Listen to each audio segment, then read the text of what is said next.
6월 12일 JBC 뉴스 시작합니다. 자, 오늘 박근혜 대통령 불법 임신강금 1170일입니다. 어제도 1170일인데 오늘도 1170일이라 그러면 이상하지 않겠습니까? 우리 애청자분 중에서요, 박 대통령 석방일을 하루하루 계산하면서 그분의 석방을 기원하는 분이 있습니다. 제가 날짜가 좀 틀리면 바로바로 지적해 줍니다. 상당히 고맙습니다. 저도 하다 보면요, 날짜를 깜빡깜빡 건너뛰고 그러는데요, 방송 중에 하다가 고칠 수가 없고, 그래서 이런 우리 애청자분들의 어떤 그런 관심 어린 보고 있고 이러니까 제가 수정해서 이야기하는 겁니다. 오늘이 1170일입니다. 아무튼 계속해서 황선 혼란을 줘가지고 죄송합니다. 그분이 날짜 딱 정확하게 계산해가지고 던지던데요. 저는 제 나름대로 정확하게 가는 것 같은데 날짜가 그래 되는 것 같습니다. 자, 오늘은 제가 박근혜 대통령에게 지금 무슨 일이 있는지 한번 그 부분들에 대해서 제 나름대로 좀 분석을 해보려고 합니다. 아시다시피 어제 이제 최순실 씨, 최서원 씨 이 대법원 확정 판결이 났습니다. 확정 판결이 나는 데서 제일 중요한 것은 삼성이 이제 이 최순실에게 줬던 그 뇌물, 그 말, 또 뭐 영재, 스포츠센터 지원금 이것을 이제 뇌물로 볼 것인가 안 볼 것인가. 일단 대법원은 그것을 뇌물로 본 상태에서 파기환송을 시켰고, 또 그 파기환송 관련해 가지고 이제 뭐 재상고를 해 가지고 결국 대법원은 뭐 자신들이 보았던 대로 뇌물로 봤는데요. 애초에 이제 고법에서는 그것을 또 뇌물로 보지 않았습니다. 그래서 여러 가지 이제 뭐 삼성 그 이재용 재판에 한해 가지고요. 그래서 이제 이런저런 얘기가 많이 났는데요. 결국 이제 대법원이 어제 확정 판결이 그 문제를 뇌물로 봤다. 뇌물로 봤기 때문에 지금 이제 이 파기환송을 앞둔 박근혜 대통령에게도 상당히 그 판결이 영향을 미칠 것이고, 또 지금 이재용 부회장도 계속해서 파기환송 재판을 받고 있습니다. 그 문제와 관련해 가지고.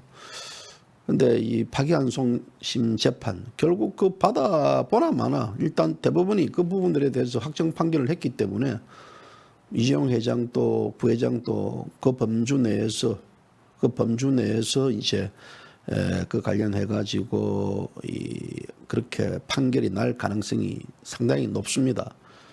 뇌물 뭐 물론 이제 어제 재판 끝나고 나서 이경재 변호사는 대통령은 뇌물 하나 받는 적도 없다라고 이제 강조를 했고, 이 와중에 있어서 이제 또 여러 가지 또 얘기가 들리고, 또 최소원 씨도 자신의 나는 누구인가라는 그 책에서 대통령은 뇌물을 받지 않았다, 뇌물을 받을 뿐이 아니다 그러고요. 어찌 보면 대통령이 뇌물 안 받는 거는 세상이 다 아는데 이것을 이제 대통령과 엮으려고 뭐 저들 나름대로 그렇게 하는데요. 어쨌든 오늘 이제 이 문제에 대해서 우리가 한번 짚어보면서 지금 이 박근혜 대통령에게 무슨 일이 있었는지 모릅니다.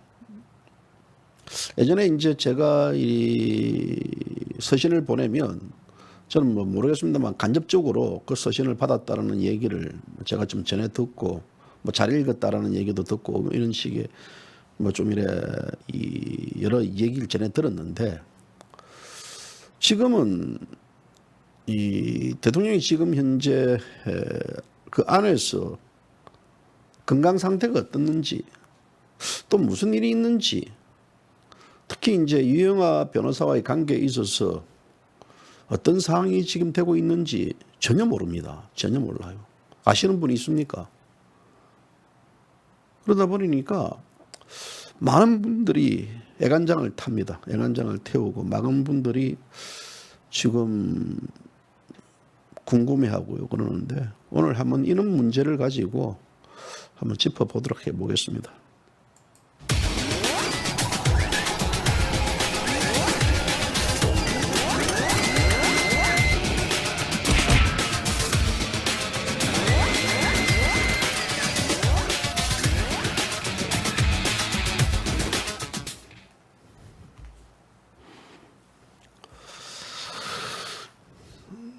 자, 제가 이제 방송 시간이 약간 늦은 거는요.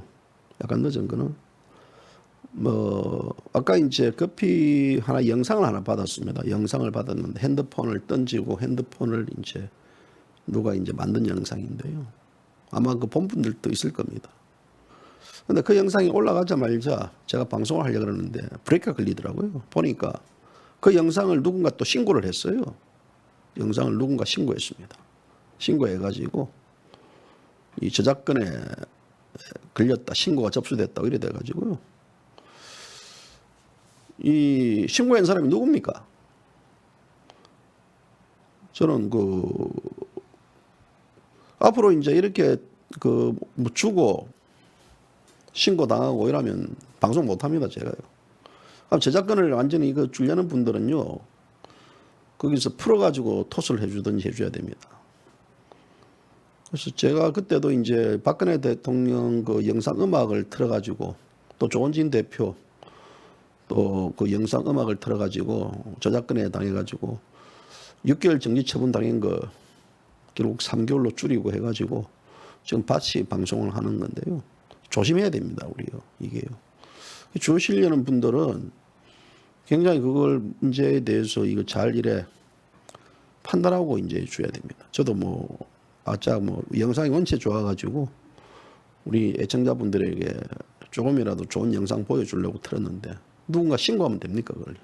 그럼 신고하는 거하고 다르잖아요. 사람 완전히 참 제가 그래서 제가 금방 삭제하고 한다고요. 좀 약간 시간이 늦었습니다. 그 신고한 놈들 그 자수하세요. 우리 공화당 당원인지 아닌지 모르겠지만 누가 만드는지 뭐 어떻게 뭔지 모르지만 하여튼 저도 다시 한 번 더 조심해야 되겠다라는 생각이 들어가지고 이제 경고받고 이래 되면요 왕은이 영원히 이제 방송할 수 없습니다. 방송할 수 없어요. 이제 이 JBC 뉴스는 이제 제만의 방송이 아닌 이제 여러분들 같이 하는 하나의 공감의 뉴스이기 때문에요. 그렇게 해가지고 사라지면 곤란하지 않겠습니까? 자, 지금 이제 이 뉴스 본 뉴스 들어가기 전에요. 여러분들 지금 미국에서 벌어진 일들 한번 보세요. 조지 플로이드 그 양반이 이제 죽고 나서 경찰들 기소되고 지금 미국에서 이제 시위가 폭동처럼 번지고 있는데요. 자, 제가 말하다시피 이 국내 좌파들이나 미국 다 그런 거 아니지만요. 흑인들, 특히 미국 좌파들, 흑인 플러스 이제 미국의 또 다른 이 좌빨들요. 똑같아요, 한국 애들이나. 사실 그 조지 플로이드 사건은요. 그건 말도 안 되는 사건이죠. 그건 말도 안 되는 사건인데 경찰관 기소하고 거기에 대한 법적 책임을 물고 가면 끝나는 겁니다. 그런데 이것이 이제 무슨 말이냐면요. 미국 각지에서 지금 콜럼버스가 미 대륙을 발견해가지고 물론 이제 미 대륙을 발견하면서 원주민하고의 전쟁을 치르고 또 죽였다는 것도 있고 그런데 지금 콜럼버스 동상이라든지 미국 각지에 지금 이 동상들을 지금 쓰러뜨리고 파괴시키고 하나의 역사 아닙니까? 역사. 좋은 역사든 나쁜 역사든. 지금 국내 좌빨들이 그러지 않습니까? 박정희 대통령 동상 허물러 그러고 지금 국내의 어떤 그 전체 역사를 또 잘못 하려고 그러고 또 영화 바람과 함께 사라지다가 무슨 죄입니까? 바람과 함께 사라지다 이거 안 본 분 계십니까? 이 영화요. 옛날에 그 마그릿 밀첼이 발표한 이 소설을 영화로 만든 건데요. 이 영화 자체도 이제 봉변을 당하고 또 이 미국에서 그래서 이제 이 트럼프 대통령이 이번에 이제 또 선거 첫 유세지를 오클라호마 주에 이제 간다고 했는데 그 오클라호마 주가 미국 또 흑인들의 어떤 학살 현장이다 이래 돼가지고 또 CNN 언론들이 막 그것을 조지고 하는데요. 보십시오. CNN이 미국의 대표적인 좌파 매체거든요. 여러분들 CNN 얘기는요. 제가 볼 때는 한쪽 귀 닫고 방송하는 방송이나 마찬가지라 봅니다. 국내 좌파 매체도 그렇지 않습니까? 또 역사 청산하자는 것도 마찬가지고. 그래서 조지 플로이드 사건 이후에 또 우리 세월호 사건으로서 또 박근혜 대통령을 탄핵시키고 구속시키는데 어떤 그걸 활용하고 좌파들이 또 조지 플로이드 사건을 활용하는 이런 거는요. 미국이나 한국이나 똑같아요. 근데 문제는 뭐냐면요. 미국 같은 경우는 트럼프 대통령이 강력하게 그냥 대응하지 않습니까? 좌빨들에게 물러서지 않지 않습니까? 바로 그냥 막 후회 없지 않고 물론 그 사람이 근데 이 강력하게 대응한다는 것은 법과 질서를 지키겠다는 거예요. 법과 질서를 지키지 않는 상태에서 만약에 트럼프 대통령이 저기서 항복하면요, 저들은요 하나를 요구하고 둘을 요구하고 100을 요구합니다.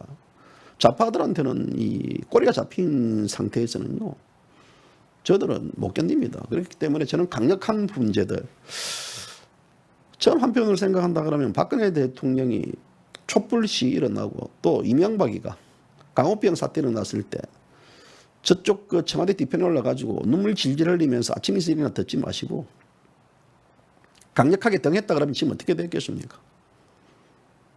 저는요, 평화적시, 저도 학창 시절에 데모도 많이 했고 했기 때문에 지금 후회스럽습니다만은, 그런데 이제 이 평화적 시위는 보장돼야 되지 않겠습니까? 그런데 그게 아닌 상태에 있어서 폭력적 시위 이런 거에 대해서는 강력하게 법적 제재를 가하면서 패 죽여버려야 됩니다. 그냥 죽인다는 표현은 그냥요, 경상도 표현으로 그냥 약간 막말적 형태인데, 저기 폭력적 시위에 대해서, 불법적 시위에 대해서는 단호하게 대처하는 게 이 정부의 권한 아닙니까? 그걸 내버려 둡니까? 물론 강력하게 대처하려고 해도요, 이런 게 있을 겁니다. 국내에 있는 그 유정자들은 자기 몸보신 하려고, 자기 어떤 신변에 이상을 느낄까봐, 그래서 질질질질 매면서 이제 이런 현상이 벌어지는데요. 지금 저들 하는 거 보십시오. 윤미향이 같은 경우 자료 배째라식 아닙니까? 배째라. 조국이 배째라. 윤미향 배째라. 좌빨들 특징이 배째라입니다. 배째라식이면요, 배를 째드려야 되는데 지금 오히려 이제 저들을 다 감싸안고 있지 않습니까? 자료 제출해도 외교부에서 윤미향이가 그렇게 2015년도 12월 28일 날 박근혜 대통령이 위안부 문제 합의한 것에 대해서 사전에 알았다 그러면요, 그 자료 공개를 해줘야 되지 않겠습니까? 자료 공개하지 않습니다. 외교부에 있었던 여러 가지 이 지난 정권의 자료들은 공개하면 적폐라면서 윤명희 공개 자료 왜 공개 못합니까? 또 여성가족부 자체의 존재, 저거는 부서도 아닙니다. 정부 부처도 아닙니다. 저기서 어떤 지원했던 내역들에 대해서도 피하고 주지 않다는 것은 결국 뭡니까? 꾸린 데가 있다는 거입니다. 꾸린 데가 있다 그러면 이것이 정상적으로 문재인이가 말하는 민주주의가 정상적이 가동된다 그러면 있을 수 있습니까? 저거는요, 진보 좌빨들의 행포입니다. 행포요. 저는 돌이켜 생각한다 그러면요, 어제도 이제 제가 그런 글을 적었는데, 사실 우리가 이제 80년대 학생 운동을 하고 이런 것은요, 민주주의 정착입니다. 민주주의 정착을 시키기 위한 건데요, 그 민주주의 파괴를 지금 누가 하냐?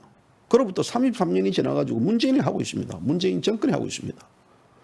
민주주의 파괴의 현장이 곳곳에서 벌어지고 있지 않습니까?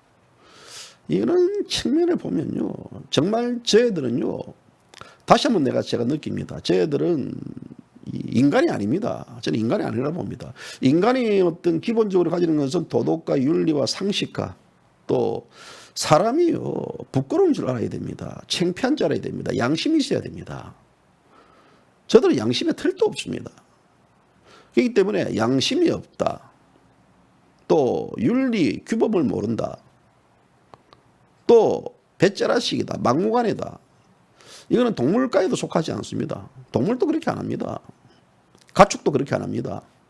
예? 가축도 주인에 대한 알아보고 의리를 지키고, 자기가 또 마지막 갈 때는 주인에게 자기 목숨까지 내놓고 고기로 다 바칩니다. 하물며 가축도 그럽니다. 저 인간들은요, 저런 인간들이 지금 국정에 다 틀어박혀 가지고 대한민국을 농락하고 있습니다. 농락. 자, 저런 것들을 찍어준 자들이 누굽니까? 바로 국민들입니다. 그래서 이 민주주의가 무너지는 것은요, 국민들 스스로가 무너뜨리게 한다. 그 무너지게 한 것은 무엇이냐면 선동, 또 개돼지 국민들의 진영의 논리에 빠져가지고 그렇게 지지를 하고 있다지만요, 결국 나라 보십시오. 지금 윤미향 사건은 하나의 그겁니다. 저는 지금 이 정권 뒷받치고 있는 시민단체들, 또 그 속에 있어서 운동권 세력들 전체 다 지금 국회에 다 들어갔습니다. 그런데 김종인이라는 쓰레기는요, 그 노망된 인간은 지금 외치는 게 뭐, 어제도 뭐 대학교가 뭐 4년, 대학교 4년, 대학원 2년, 박사 2년, 이게 뭐 교육이 필요하다라든지, 또 지금 뭐 이 사교육비를 줄여야 되겠더니 그 개소리 하고 있습니다. 개소리요. 그리고 기본소득제를 했더니 그 개소리 하고 있습니다.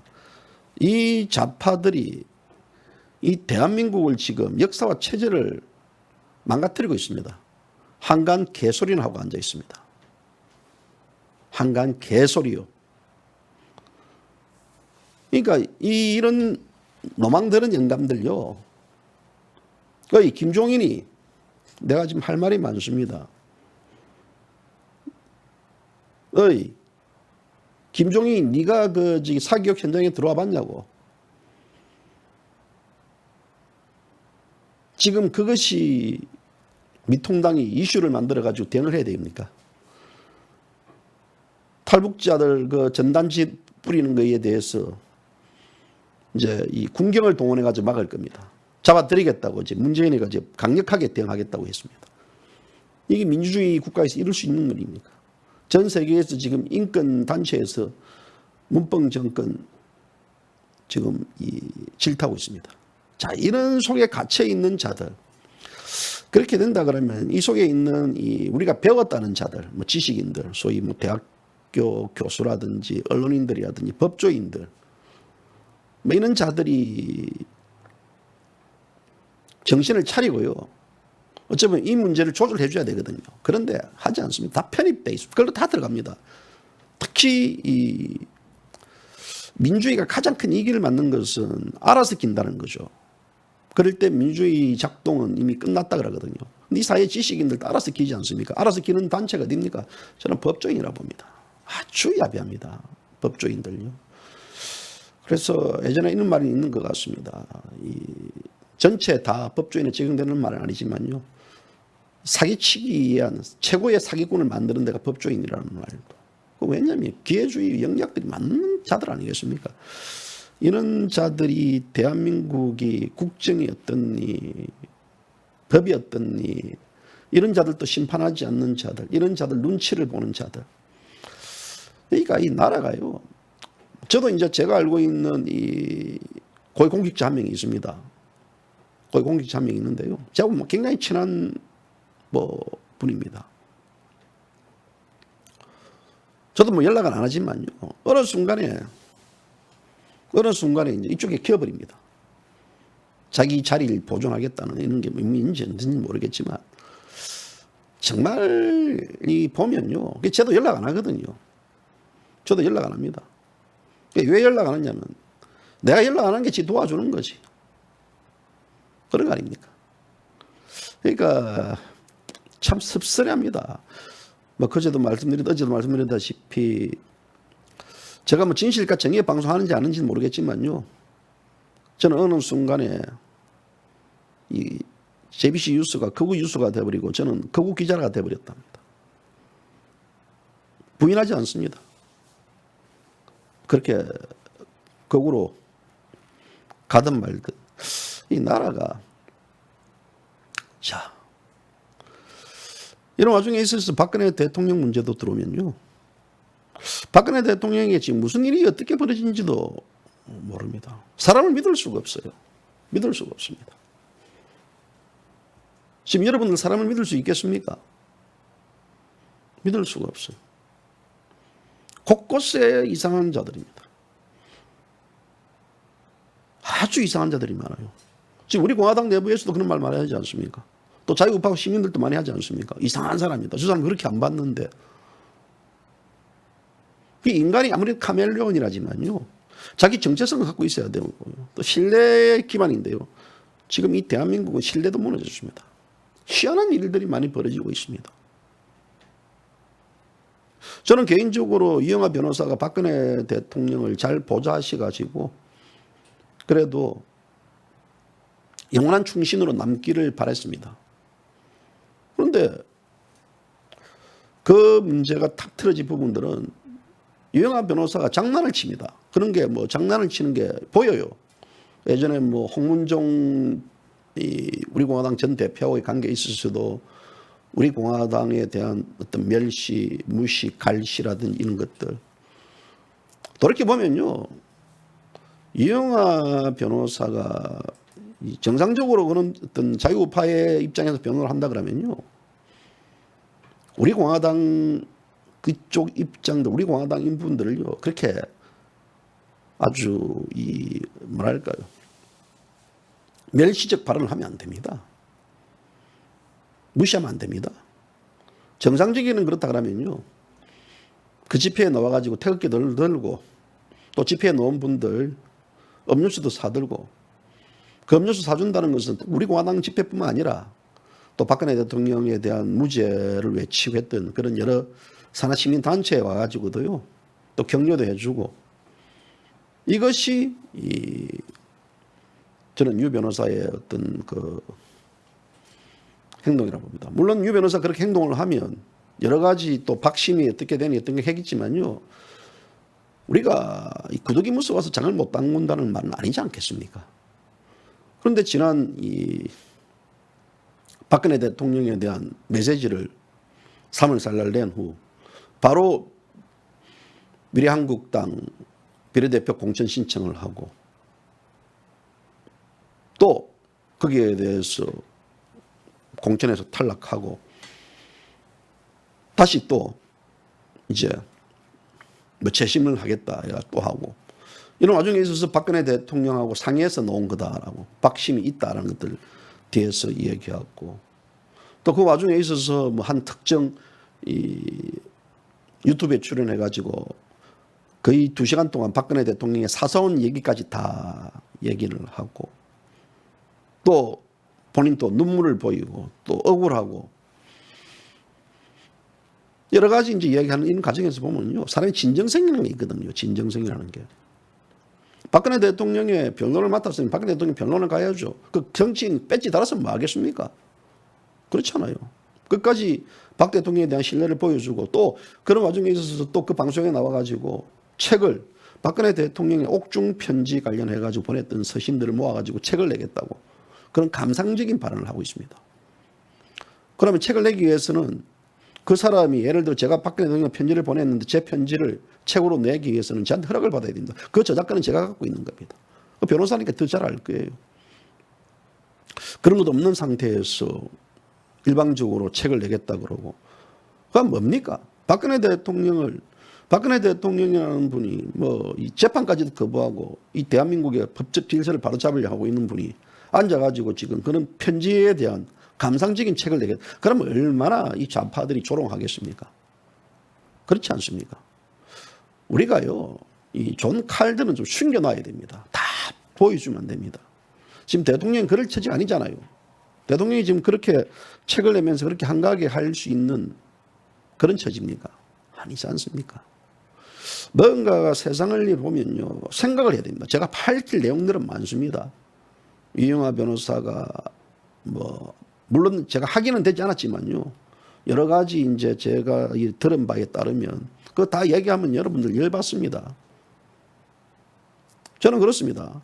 변호인이라 그러면요, 변호인 역할이 뭡니까? 박근혜 대통령의 어떤 그 입장과 또 박근혜 대통령의 또 역시 그 변호인이 역시 대변인 역할을 한다 그러면요, 항상 박 대통령 입장에 있어서 내가 이런 행동을 했을 때는 박 대통령이 누가 되지 않을까, 또 대의적인 측면을 생각해야 되죠. 그 소위적인 측면을 생각한다 했을 때는 모르겠습니다. 최근 들어 이제 박근혜 대통령 이영하 변호사 관계가 소원해졌다라는 얘기가 들리기 때문에 제가 이런 얘기를 하거든요.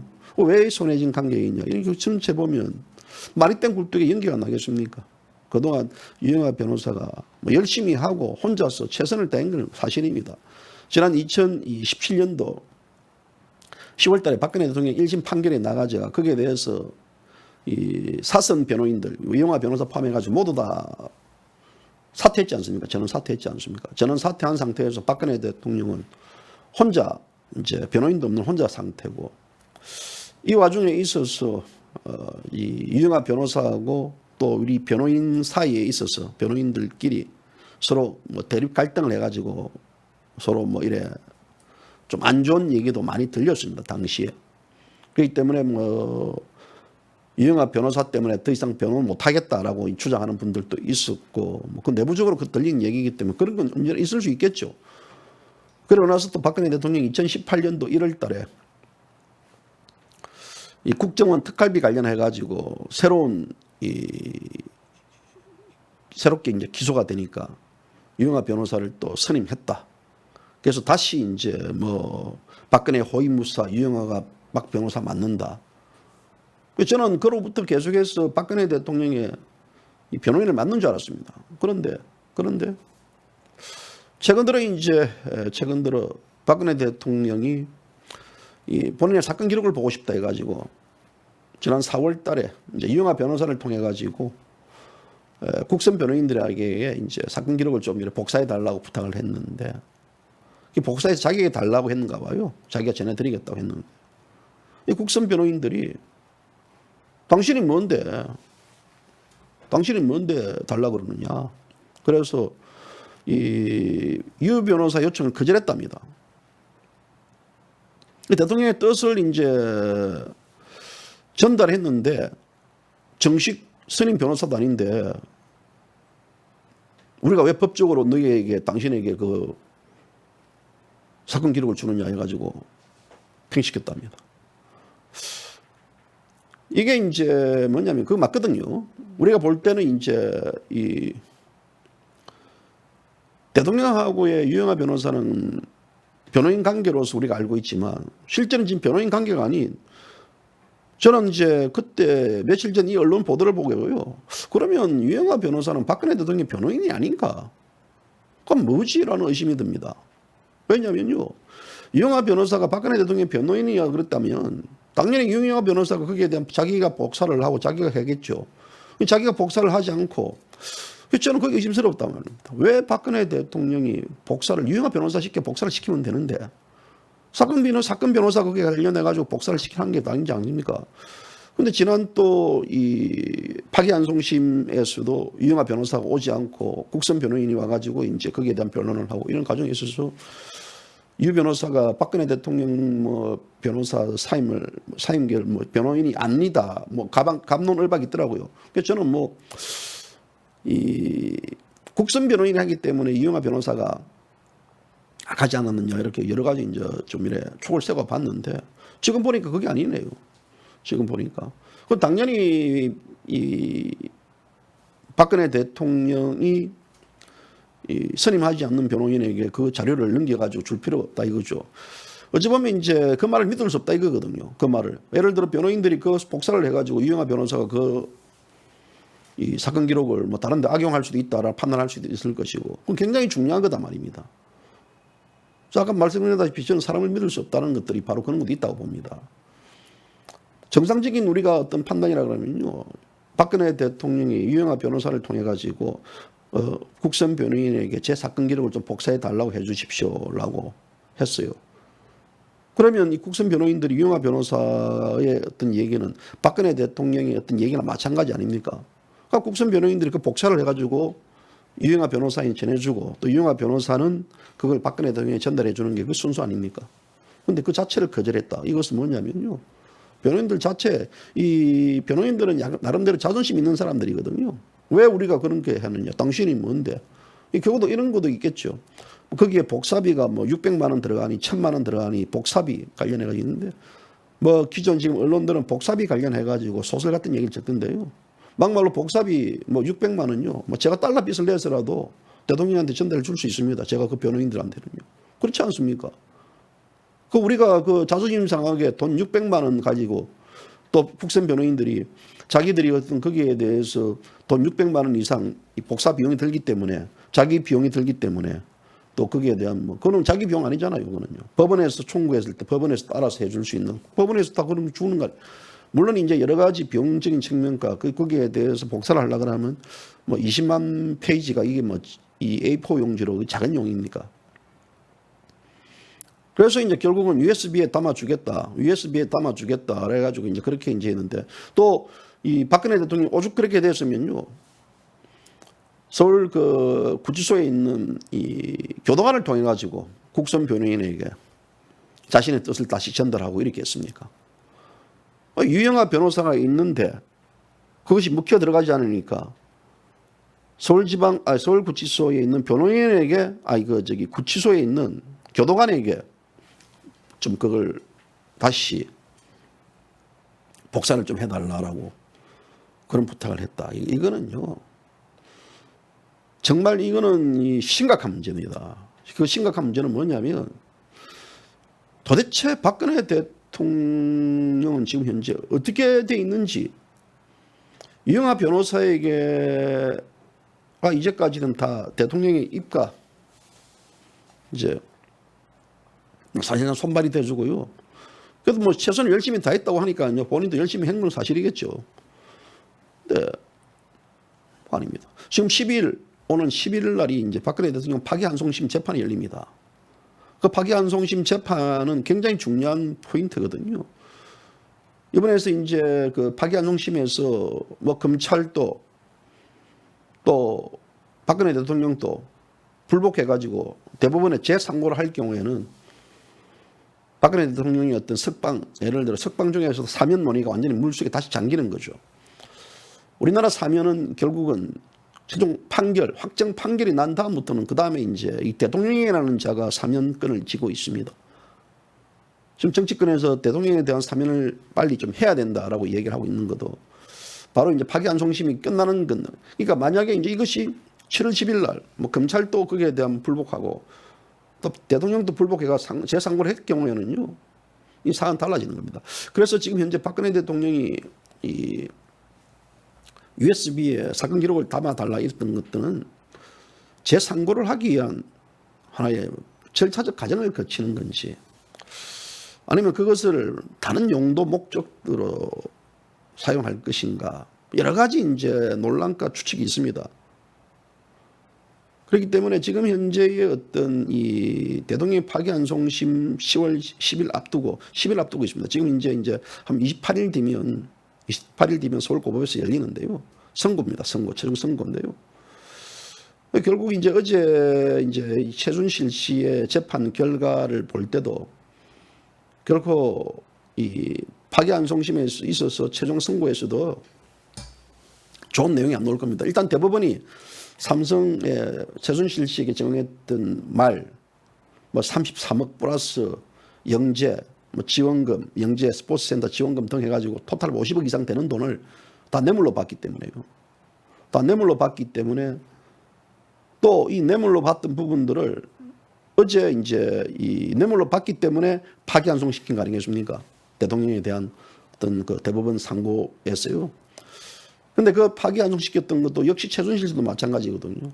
근데 최순실 씨 사건에서 보듯이 이제 그 돈이 결국은 이 대법원은 뇌물로 받기 때문에 그 뇌물 액수로 이제 액수 올라가고 그러니까 거기에 대한 뇌물로 받기 때문에 이재용 삼성 부회장도 거기에 따르는 이제 이 재판 결과가 상당히 불리해질 것이고 뭐 박근혜 대통령도 불리해질 것이고 뭐 박근혜 대통령이 이미 그 부분들에 대해서 뇌물로 했기 때문에 인정했다라고 이제 우리가 다 아는 사실인데요. 어쨌든 이제 우리가 어떤 정서적인 이 무죄와 이 법적으로 말아넣는 무죄들 심각한 거 아니겠습니까? 제가 보면요, 이 삼성에서 이제 이 문제가 뇌물이냐 아니냐라고 재판이 계속해서 열렸을 때 삼성 이재용이는 뭐라고 이야기했습니까? 이 최순실에게 돈을 제공한 것은 이것은 이 대가성이 없는 강요라고 했습니다. 대가성이 없는 강요라고 했습니다. 그래서 대가 없이 강압에 의해 가지고 지원했다라고 이야기했습니다. 이정이 이제 이 변호인을 통해 가지고 밝혔는데요.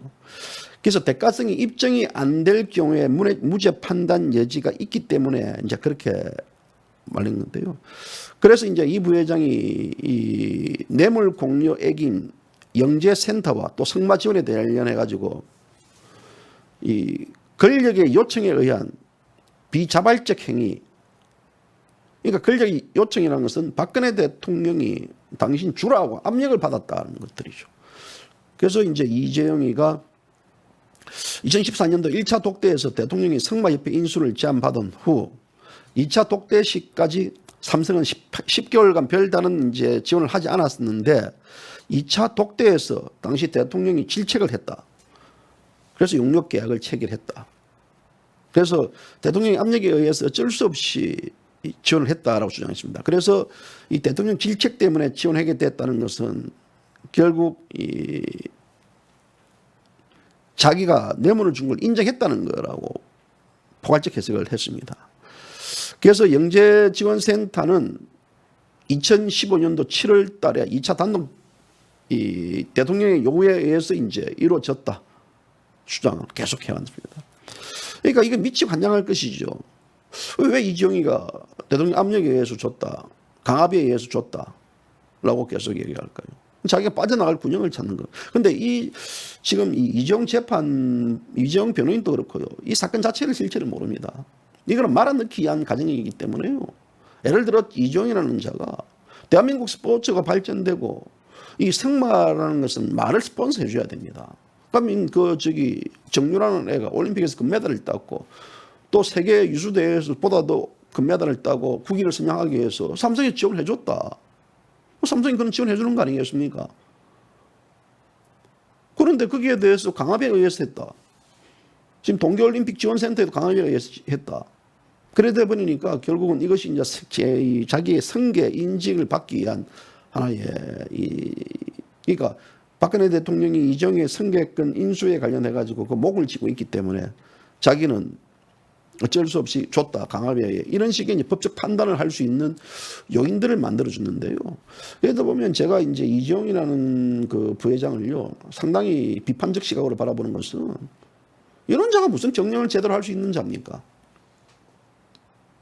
대통령이 어떤 강압에 의해서 줬는지, 이 강압의 어떤 의미가 뭔지, 왜 지원 안 합니까? 라는 이게 강압입니까? 이 강압적 요인에 대한 정의가 뭔지. 그렇잖아요. 강압에 의해서 줬다, 대통령에 의해서. 그럼 결국 이 말이 결국은 뭐냐면 대통령도 이제 이번 이제 파기환 중심에서 이 문제로 걸려들 것이고 이재용 스스로도 이제 걸려듭니다. 왜? 이미 최순실 씨 대법 확정 판결에서 삼성의 어떤 성마 지원과 영재 지원센터 이것을 뇌물로 파악했기 때문에요. 자, 그러면 문재인이가 지난 동계올림픽을 앞두고 우리 기업인들 불러가지고 많이 협조 부탁한다. 이건 압력 아닙니까? 이 강압 아닙니까? 그렇지 않습니까? 대한민국에서 올림픽이 열리고 전체 월드컵이라든지 큰 국제대회가 열리면요, 기업인들 다 스폰서합니다. 기업이 스폰서하는 이유가 뭡니까? 그러면 세계적 올림픽에 있어서 나이키, 코카콜라, 아디다스, 또 전체 다 삼성도 마찬가지고 다 그게 스폰서합니다. 스폰서를 하는 것은 무엇이냐면요, 우리가 이렇게 전화를 하지 않습니까? 기업에 이번 동계올림픽이 열리니까 삼성에 있어서도 좀 스폰서를 참여해 주기 바랍니다. 라고. 그럼 그게 강압입니까? 대한민국의 어떤 이 동계올림픽이 열리기 때문에 영재지원센터를 만들고 우리가 거기에 대한 것을 어린애들을 키우고 해야만 국위 선양이 된다. 그게 어떤 강압입니까? 그리고 이 승마라는 것은요, 이 고급 스포츠입니다. 그리고 승마는 기업들이 거기에 대해 스폰서를 해줍니다. 전 세계적으로 다 그렇습니다. 그럼 전 세계에서 개인적으로 좋은 말을 타야만 자기가 이 올림픽이든 금메달을 땁니다. 정유라는 아시안게임에서 금메달 딴 애 아닙니까? 그런 애들을 키우기 위해서 돈을 줬고 후원해줬다. 그거는요, 뭐 제가 법조인은 아니지만 말도 안 되니까 이 승마라는 스포츠라든지 또 올림픽에 있어서 스폰서의 개념이 뭔지를 제대로 알고 있는 변호인에 나가면요 그렇게 말 안 합니다. 그것은요 박근혜 대통령이 강압에 의해서 줬다라는 것은 박근혜 대통령에게 모든 걸 다 몰아내고 우리도 피해자다. 그럼 코스프레 하는 거랑 마찬가지로 합니다. 이 이정희가 이 더럽고 치사하고 뭐 이러는 거는요. 그렇기 때문에 이정희는 거기에 대해서 본인의 어떤 반가이 시키기 위해서 이 정권에 보답하기 위해서 문재인 만나가지고 이렇게 하고 그건 제가 그랬지 않습니까? 지난 방송에서도 이정희가 과연 이병철이의 손주인지 이건희의 아들인지 모르겠다고요. 그렇게 하면 안 됩니다. 이미 뭐 다 지나간 이 상이기 때문에 제가 다시 뭐라고 할 수 없겠지만요. 어쨌든 이런 것들이 결국은 박근혜 대통령에게도 이제 삼성의 뇌물로 굳어지게 만드는 이 프레임을 더욱더 굳어지게 만드는 박근혜 대통령이 본인의 돈 10원짜리를 받은 것도 없고 아무것도 없지만 최순실을 통해 가지고 경제적 수익을 챙겼다라는 그런 하나의 정설, 그런 말도 안 되는 판결문에 법칙이 우리는 곧 맞닥뜨릴 것 같습니다. 분노가 되는 거죠. 이거 자체가 말로 법치의 파기요. 이 자체가 말하자면요. 이 재판권의 어떤 이 소설이요. 저는 남용이라 봅니다. 저는 이 재판 자체는요. 법은 인정하겠지만요. 지금 대법원 판사들, 예전에 우리가 대법원 판사들이라 그러면요. 상당히 그것에 대한 대법원 판결에 대한 존중하고 이랬지만요. 지금은요. 진영의 논리, 시시각각 바뀝니다. 그들의 논리들. 헌법재판소도 마찬가지 아닙니까? 지금 대한민국 국민들이 제대로 된 법조인을 봅니까? 그래서 이 나라를 지켜야 될 최후의 보류에 있는 이 사법부가요. 이미 다 무너졌습니다. 그래서 이 대한민국은 입법, 사법, 행정, 지방권, 언론까지 다 무너져 있습니다. 무너져 있기 때문에요. 더 이상 이 대한민국에서 진실과 정의를 기대한다. 만약 이 대한민국에서 진실과 정의를 기대하고 사법권이 무너지지 않고 이랬다 그러면요. 지금 윤미향이 저 사건 가만 놔두겠습니까? 서울서부지법은 윤미향 사건 조사인 지가 지금 현재 약 20일 넘어갔습니다. 한 달이 다 돼갑니다. 뭐 했습니까? 어떤 결과 나옵니까? 윤미향을 잡아드립니까? 불러드립니까? 그럼요. 기본적으로 그냥 넘어가겠다.